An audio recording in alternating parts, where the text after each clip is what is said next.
হরে কৃষ্ণা, রাধে রাধে। সকলকে আদিদেবের ইউটিউব চ্যানেলে স্বাগত জানাই। তো আজ হচ্ছে পৌষ পার্বণ, তো এই দিন পিঠে খাওয়ার দিন। সবাই জানে, সবাই পিঠে খেয়েছো। তো বাবুকেও হচ্ছে পিঠে করে দিয়েছিলাম। আর দুপুরবেলা হচ্ছে আজকে অন্ন দিতে হয় আমাদের।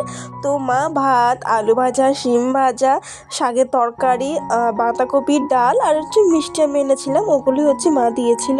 আর আজকে রান্নার পার্টটা পুরোপুরি মাই করেছিল দুপুরবেলা। তাই সন্ধ্যাবেলা অনেক কিছু আমি ভেবেছিলাম পিঠে করব। তো আমি সত্যি কথা এর আগে কোনো দিনও পিঠে করিনি, সত্যি কথা। ঠিক আছে, প্রথমবার আমি হচ্ছে ক্ষীরের পাটিসাপটা করেছিলাম। দুধ পুলির মানে পুর দিয়েছিলাম, ঠিক আছে, রেডি করেছিলাম। ভাপটা মায়ে দিয়েছিল, ভাই বসিয়েছিল। আর হচ্ছে ওই দুধ জাল দিয়ে হচ্ছে ক্ষীরের মতো একটু করেছিলাম, একটু বসার মতো। তো তারপরে হচ্ছে ওটা করেছিলাম। আর বাদ বাকি যা যা হয়েছিল ওগুলো হচ্ছে মাই করেছে। তো প্রথম থেকে দেখলে বুঝতে পারবে। আর আমি নতুন স্ট্যান্ড নিয়েছি, তো যে কারণে এইভাবে ভিডিওটা ফুটেজটা আনতে পেরেছি, নাহলে কিন্তু এইভাবে হতো না। হ্যাঁ, তো দেখো, আশা করি ভালো লাগবে। আর এখানে আমি হচ্ছে ওই করছি, এখানে হচ্ছে ওই কি বলে, হ্যাঁ, ওই পুলি পিঠে যেটা বলে না, তো ওটারই হচ্ছে প্রস্তুতি আমি হচ্ছে নিচ্ছিলাম। মা বললো যে এটাতে চিনি ফিনি দিয়ে হচ্ছে ভালো করে নাড়তে হবে, যেরকম নাড়ু করা হয় না ওরকমভাবে। এবারে আমার কালারটা এসেছিলো যেরকম নাড়ু করে না ওরকম টাইপেরই এসেছিলো। এমনিতে আমাদের যখন আগে হতো, অনেক বছর আগে হতো, এই পিঠেটা মানে হয়ই না বলতে গেলে, মানে টাইম হয় না, মানে মা একাই করে তো, মানে পারে না, বুঝতে পারে। একা তো একজনের জন্য তো করতে পারবে না, করলে সবার জন্য করতে হবে, মানে কম করে হলেও সবাই তো 1 পিস 2 পিস তো খাবেই, হ্যাঁ কি না? তো ওই জন্যই তো আমি ভাবলাম যে না, বাবু হচ্ছে খেতে চেয়েছে, আমি করব না, তো তাই শুরু করলাম।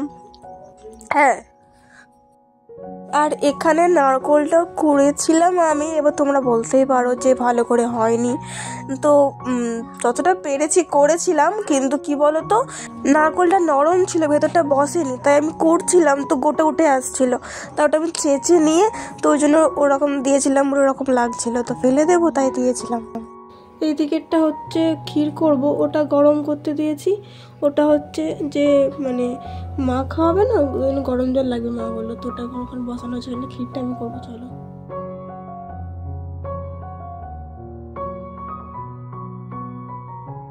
তো আজ সকালে আমার পিরিয়ডস স্টার্ট হয়েছে, ঠিক আছে। এত পেটের যন্ত্রণা করছিল অতিরিক্ত, মানে কি বলবো। তো তাই মানে শুয়েছিলাম, ঠিক আছে।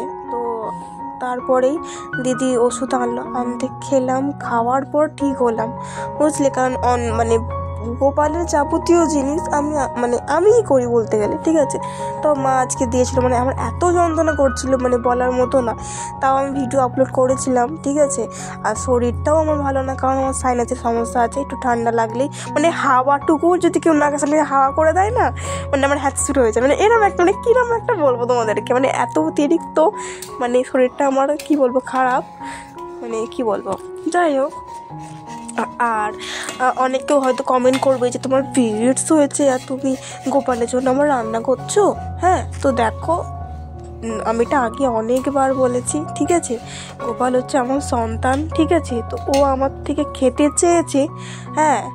আর যদি কেউ মনে করো আমি পাপ করছি, হ্যাঁ, ভগবানকে যদি খাবার দেওয়ার জন্য যদি আমার পাপ হয়, হ্যাঁ হোক, আমার কোনো অসুবিধা নেই গো। কারণ আমরা এর থেকেও, আমার মনে হয় অনেক মানুষ আছে, বা আমিই আছি, ধরো সাপোজ বলি, কারণ আমরা এর থেকে অনেক খারাপ কর্ম করি, তখন মনে হয় না যে ভগবান দেখছে আর আমি ভগবানের জন্য ভালো কিছু করছি, তখন মানুষের মনে হয় যে আমি পাপ করছি, হ্যাঁ কি না? তো এই জিনিসটা নিয়ে আমার মনে হয় না তোমরা আমাকে আর কিছু বলার, আমাকে বললেও আমি, গোপাল যেহেতু আমার সন্তান হয়, গোপাল যদি আমাকে নাও বলতো যে আমার জন্য আমি খাবো, আমাকে করে দাও মা, তার সত্ত্বেও কিন্তু আমি করতাম, কারণ ওটা আমার কর্ম, বুঝলে। তো ওটাই। আর অনেকেও আমাকে এখন মেসেজ করো বা কল করে বলো, দিদি তোমার কথাতে আমি জিনিসটা করছি, ভুল করছি না তো? দেখো, এটা আমি অনেক আগেও বলি, তোমাদেরকে এখনও বলবো, যদি মন চায় তাহলেই করো। আমার মন চেয়েছে বলেই আমি করছি। যদি আমার মন বলতো না, আমি অপবিত্র এখন আছি, আমি গোপালকে ভোগ দিতে পারবো না বা খাওয়াতে পারবো না, ঠাকুর হয় ছুতে পারবো না, তাহলে আমি বলবো করো না। কারণ দেখো, যখন ঠাকুর ভেবে তাকে তুমি শয়ন দিচ্ছ, তাকে ভোগ দিতে পারছো, সকালে ঘুম থেকে তুলতে পারছো, সব কিছুই করছো যখন একটা সন্তান ভেবে, তাহলে আমার মনে হয় এই জিনিসগুলোতেও ভগবানের থেকে আগে সেই জিনিস সম্পর্কটা আগে রাখো। এটা আমার বলে মনে হয়। ঠিক আছে, এবার যে যেরকমভাবে নেবে। যদি মনে হয় যে না আমার চিন্তা ভাবনা ভুল আছে, তাহলে দেখো আমার ভালোবাসাটা আমার কাছেই থাক। ঠিক আছে, আমি এটা নিয়ে কিছু আর বলতে চাইছি না, বুঝলে? কারণ কি বলতো, বেশি কথা মানে তর্ক পাঠটা আমি আনতেই চাই, তোমার জিজ্ঞাসা করো সেক্ষেত্রে আমি বললাম, বুঝলে?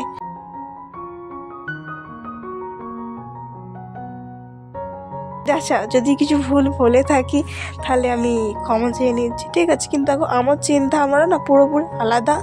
যাই আমি বলে থাকি, আমি পুরোপুরি সব কথাই হচ্ছে গোপালের চরণে সমর্পণ করে। যদি আমার কিছু ভুল হয়ে থাকে বা কিছু ভুল বলে থাকি, তাই তুমি আমাকে ক্ষমা করো, সবটা আমি ট্রান্সফার করে দিই, বুঝলে?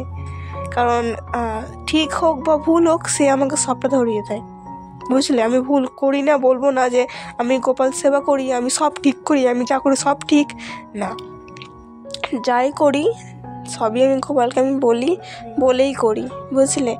আর যদি আমি কিছু ভুল করি, সে আমাকে কিন্তু ধরিয়ে দেয় যে এই জিনিসটা তুমি ভুল করলে, এই জিনিসটা ভুল বলেছো।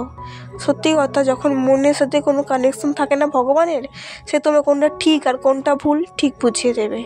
কিন্তু তার জন্য তোমাকে এই মোহমায়া থেকে ত্যাগ করতে হবে। তুমি যদি এই মোহর মধ্যে থাকো, কোনটা ঠিক আর কোনটা ভুল এটাই বুঝতে পারবে না, কারণ নিজের মন নিজের শত্রু হয়ে যায়, হ্যাঁ কি না? ব্যাস এটাই, নিজের মনকে ঠিক রাখো, ব্যাস দেখবে সব ঠিক। তো এখানে হচ্ছে ভাপা পিঠে বসিয়ে দিয়েছি। হ্যাঁ, তো দেখো অনেক কিছু বলে দিলাম, ঠিক আছে, হয়তো কারোর খারাপ লাগতেই পারে, তো তার জন্য ক্ষমা চাইছি। ঠিক আছে, তো আমি মানুষটাই এরকম। হ্যাঁ, তো যখন যেটা মনে হয়, আমার যেটা মন বলে আর কি, আমি সেটাই করি। যদি একবার মন বলে দেয় হ্যাঁ, তো আমি কারোর কথা শুনি না।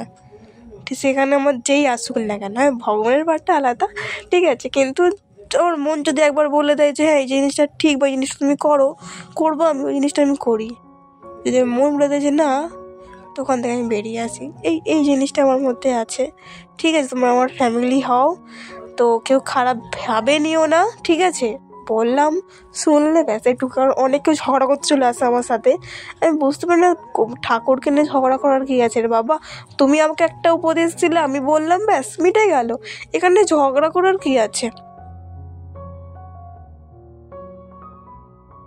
সবাইকেই বলি তোমরা আমার ফ্যামিলি হও, এখানে ঝগড়ার পার্টটা আসবে কেন, হ্যাঁ কি না? আর প্রত্যেকজন তোদেরকে অনেক অনেক ধন্যবাদ, মানে ধন্যবাদ বললেও কম হবে।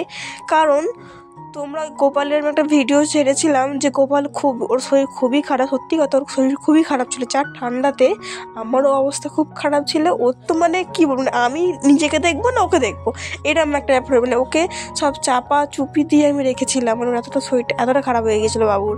ঠিক আছে, তো ওই একটা ভিডিও ছেড়ে আমার এতজন মেসেজ করেছো, কিছুজন তো মানে এত ফোন করেছে আমাকে, মেসেজ করেছে হোয়াটসঅ্যাপে, দিদি গপুর কী হয়েছে। হ্যাঁ, মানে কী বলবো, মানে ওই ভালোবাসাটা, সত্যি কথা আমি এই জিনিসটা কোনোদিনও ভাবিনি যে কেউ এইভাবে ভালোবাসবে। সত্যি কথা আমি কোনো দিনও আশা করিনি বা ভাবিনি, আমার চিন্তা ভাবনার বাইরে। যখন একটা টাইম ভিডিওতে তোমার কেউ কমেন্ট করতো না, তখন ভাবতাম যে একদিন মানুষ কমেন্ট করবার, ওই চিন্তা আমার থেকে এখন এই চিন্তা আমারটা এখন যখন জিনিসগুলো হয় না, মানে এতটা খুশি হই, মানে বলে বোঝাতে পারবো না, সত্যি কথা। মানে যে ভাবি যে এত, মানে অনেক কেউ ইউটিউবার আছে, অনেক দেখি বেশিরভাগ মানুষ জানে যে নেগেটিভ কমেন্ট করে, উল্টো পাল্টা বলে। আমার ভিডিওতে অনেস্ট বলছি আমি, ঠিক আছে, খারাপ কথা কেউ বলেনি আজ পর্যন্ত, সত্যি কথা বলছি। ব্যাস অনেক কথা বলে দিলাম। তো আজকে তো লাস্ট দেখাই তোমাদেরকে যে বাবুকে এই পিঠেগুলো করে দিয়েছিলাম। তো বাবুকে দেখো, মুখ দেখলেই বুঝতে পারছো এটা খুব একটা ভালো না ওর বাবুর। তো দেখো ভিডিও করতেও চায় না ও, তো তাও করছিলাম ওই দিন। তো এই পিঠেগুলো করেছিলাম, সবাই মিলেই করা হয়েছিল, বাবুকে দিয়েছি। দেখো, দর্শন করো। ব্যাস ভিডিওটা বেশি বাড়াবো না, ভিডিওটা এখানেই শেষ করে দেবো। আশা করি কিছু কোয়েশ্চেন যারা করেছিল অ্যান্সার তো দিতে পেরেছি। তো আজকের ভিডিওটা এটুকুই, তোমাদের কেমন লাগলো অবশ্যই জানিও। হরে কৃষ্ণা, রাধে রাধে।